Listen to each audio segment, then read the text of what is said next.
When I was 11 years old, my grandma passed away, and I remember being so confused by all of the emotions present at her funeral.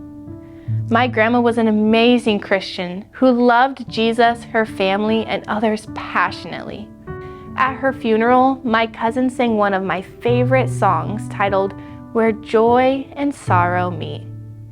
This song couldn't have fit more perfectly with the emotions that so many people were experiencing. We felt so much joy that my grandma was no longer in any pain, and we had even more joy because of the knowledge that she was with Jesus. We also experienced joy from being with family and sharing stories about my grandma and the legacy she left.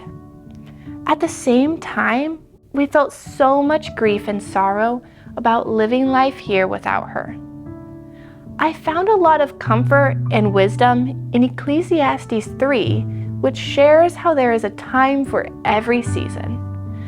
Verse 4 says that there is a time to cry and a time to laugh, a time to grieve and a time to dance. I think the fact that we as people are able to hold multiple emotions, such as joy and grief, simultaneously, shows just how intricately God designed us. When I think about the relationship between joy and sorrow, I can't help but think about Jesus' death. This tragic event brought great sorrow to those who loved him deeply.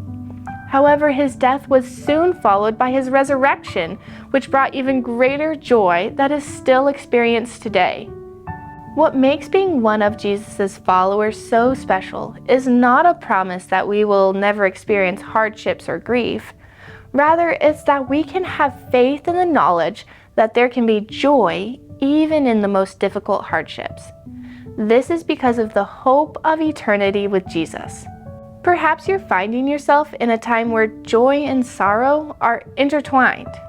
I encourage you to lean into this season and find comfort in the fact that God designed us to be able to hold and experience joy even in a time that feels full of sorrow.